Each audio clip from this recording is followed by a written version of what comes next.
love me like Justin Bieber. Go me, go me, go me.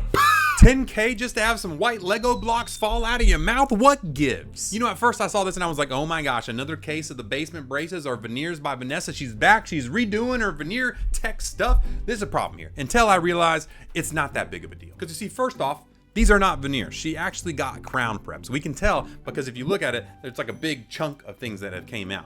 And if you look really closely at the photo, you will see that she's missing a tooth.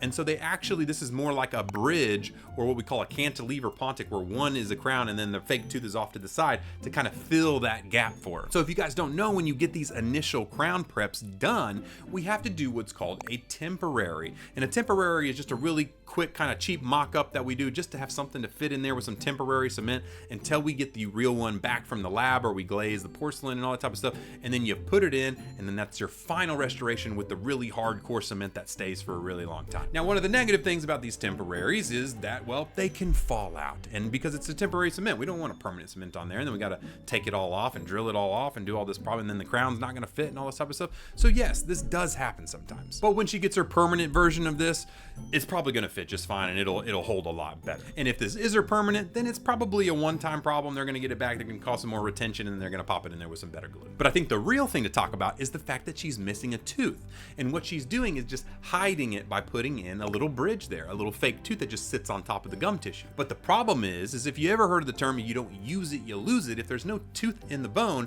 that bone will actually dissolve away, and then when it dissolves away, it makes the teeth on the other sides loose, and they fall and they come out, and then the next teeth get loose and they fall out and come out. And that's why a lot of people in the olden ages, all our grandparents and parents, had all these dentures and all that type of stuff. And so what I would actually recommend for her is to get an implant, because an implant was specifically made to go replace those missing teeth, and then it actually, because it's got the implant inside the bone, every time you bite on it, it stimulates the bone and it stops it from losing. So is this a big deal? No, she's probably going to get her final restoration and be just fine, but I think the bigger issue is that she didn't get an implant in that area. So I would just say to her, if you can, I know it's a lot of money, but try and save up some money, because eventually you're going to want to get that replaced with an implant so you don't lose all those other teeth as you get older.